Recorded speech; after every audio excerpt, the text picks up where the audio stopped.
ये चर्च 140 साल से ज़्यादा टाइम से बन रहा है और अभी भी कंप्लीट नहीं हुआ। इसके आर्किटेक्ट की मौत ट्रेजिकली हो गई बिल्डिंग कंप्लीट होने से पहले, और कुछ लोग सोचते हैं कि इसको कभी कंप्लीट नहीं करना चाहिए। ये है साग्राडा फैमिलिया की कंट्रोवर्शियल कहानी।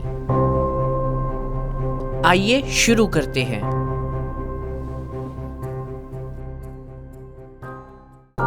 मैंने अभी दिल्ली टू स्पेन ट्रिप करा फॉर 11 डेज, जिसमें मैंने 3 सिटीज कवर करी, मैड्रिड, सेविल और बार्सिलोना।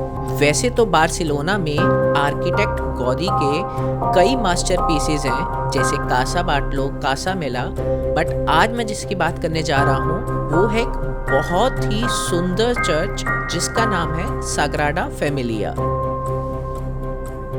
तो ये कहानी शुरू होती है 1882 से। एक बुकसेलर था जिसका नाम था जोसेफ मैरी बोकाबेला।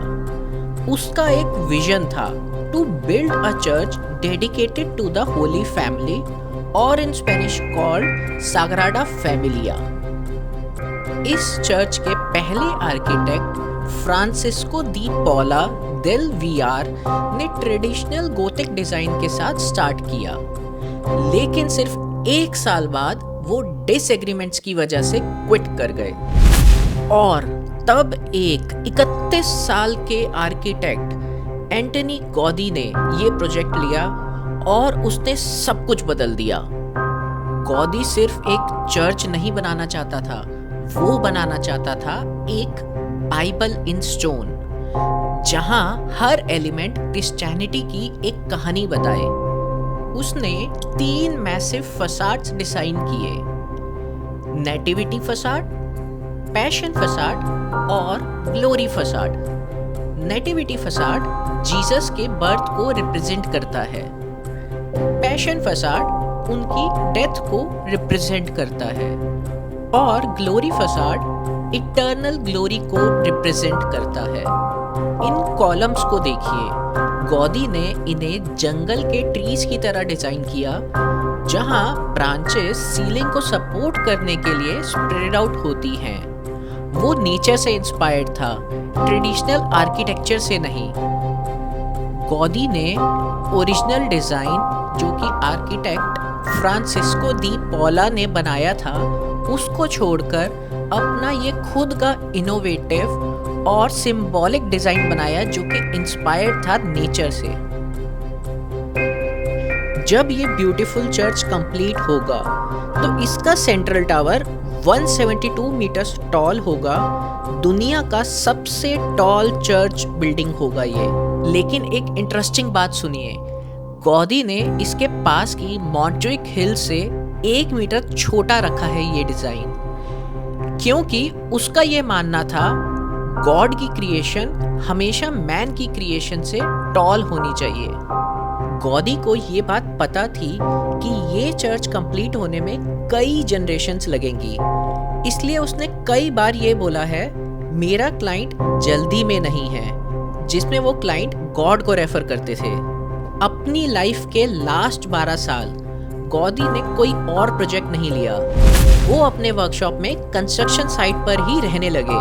उन्होंने फ्रेंड्स से मिलना बंद कर दिया, दूसरे प्रोजेक्ट्स बंद कर दिए, और हर वक्त सिर्फ साग्राडा फैमिलिया पर काम करते रहे। वो इतने ऑब्सेस्ड हो गए कि वो फटे पुराने कपड़े पहनकर कंस्ट्रक्शन फंड करने के लिए सड़कों पर भीख मांगने लगे। उन्हें क्या पता था कि वो इसे कभी कंप्लीट होते हुए नहीं देख पाएंगे। और फिर वो घड़ी आती है 7 जून 1926 की। गौदी अपने प्यारे चर्च में इवनिंग प्रेयर्स के लिए जा रहे थे।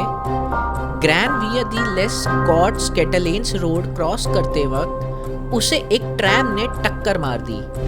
क्योंकि वो बहुत गंदे कपड़े पहन रखे थे और उसके पास कोई आइडेंटिफिकेशन नहीं थी, लोगों ने सोचा कि वो एक होमलेस बेगर है। उसे एक पुअर पीपल के हॉस्पिटल में ले गए, जहां उसे प्रॉपर केयर नहीं मिली। जब तक लोगों को पता चला कि ये बेगर एक्चुअली बार्सिलोना का सबसे फेमस आर्किटेक्ट है, बहुत देर हो चुकी थी। 3 दिन बाद 73 इयर्स की उम्र में गौदी की मौत हो गई। हजारों लोग उसके फ्यूनरल के लिए सड़कों पर खड़े थे। उसे उसके अधूरे मास्टरपीस के क्रिप्ट में दफनाया गया, जहां वो आज भी है। तो 140 साल क्यों लग गए? इसके कई रीजंस हैं। पहला रीजन, गौदी ने कोई कंप्लीट प्लान्स नहीं छोड़े। गौदी इंट्यूटिवली काम करता था, अक्सर डिजाइन्स को बनाते वक्त चेंज करता था। उसने डिटेल्ड ब्लूप्रिंट्स की जगह प्लास्टर मॉडल बनाए थे। दूसरा रीजन, स्पेनिश सिविल वॉर। 1936 में एनार्किस्ट ने गौदी के वर्कशॉप में आग लगा दी, जिसमें उसके ज्यादातर मॉडल्स और प्लान्स डिस्ट्रॉय हो गए। आर्किटेक्ट्स ने डिकेड्स स्पेंड किए हैं फ्रेगमेंट्स और फोटोग्राफ से उसकी विजन्स को रिकंस्ट्रक्ट करने में। तीसरा रीजन, ये सिर्फ डोनेशन से फंड होता है। स्पेन के ज्यादातर चर्चेस गवर्नमेंट फंड करती है, पर साग्राडा फैमिलिया को कोई गवर्नमेंट फंडिंग नहीं मिलती। हर यूरो डोनेशंस और आप जैसे टूरिस्ट के टिकट सेल से आता है। चौथा रीजन, कॉम्प्लेक्सिटी बहुत ज्यादा है। मॉडर्न आर्किटेक्ट्स कंप्यूटर यूज करते हैं गौदी के मैथमेटिकल डिजाइन्स को समझने के लिए। उसकी कुछ स्ट्रक्चर्स इतने कॉम्प्लेक्स थे कि उन्हें इम्पॉसिबल माना जाता था, जब तक रीसेंट टेक्नोलॉजी ने उन्हें फिजिबल नहीं बना दिया। लेकिन अब कंट्रोवर्सी शुरू होती है। सब लोग नहीं सोचते कि साग्राडा फैमिलिया को कंप्लीट करना चाहिए। कुछ क्रिटिक्स का आर्ग्यूमेंट है कि गौदी के बिना ये चर्च अब ऑथेंटिक नहीं रहा। उनका कहना है कि मॉडर्न आर्किटेक्ट्स सिर्फ गेस कर रहे हैं कि वो क्या चाहता था। दूसरे लोग पॉइंट आउट करते हैं कि न्यूअर सेक्शंस गौदी के ओरिजिनल वर्क से बिल्कुल अलग दिखते हैं। पैशन फसाड, जो जोसेफ मैरिया ने डिजाइन किया, इसका स्टाइल कंप्लीटली डिफरेंट है, एंगुलर और हार्श कंपेयर टू गॉथिक के ऑर्गेनिक कर्व्स।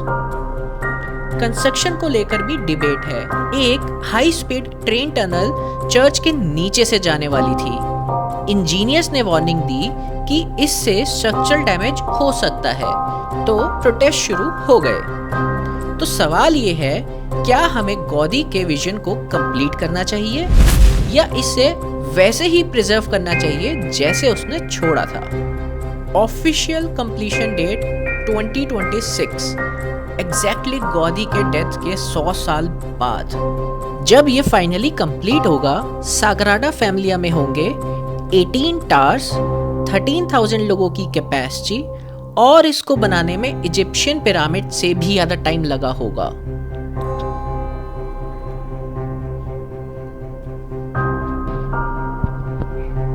ये कहानी जानकर मेरा नजरिया कंप्लीटली बदल गया। ये सिर्फ एक चर्च नहीं है, ये एक आदमी के इनक्रेडिबल विजन का टेस्टामेंट है। एक ट्रेजिक डेथ की कहानी है और जनरेशंस के आर्किटेक्ट्स की कोशिश है उस विजन को ऑनर करने की। चाहे इसे कंप्लीट करना चाहिए या नहीं, एक बात तो पक्की है, गौदी ने कुछ ऐसा क्रिएट किया जो 1 सेंचुरी से ज्यादा टाइम से दुनिया को कैप्टिवेट कर रहा है। और शायद यही तो वो चाहता था। उसने एक बार कहा था, ट्रीज से बेटर कोई स्ट्रक्चर नहीं, ट्रंक से बेटर कोई कॉलम नहीं। वो कुछ ऐसा बनाना चाहता था जो जिंदा लगे, ऑर्गेनिक लगे, हमेशा ग्रोइंग लगे।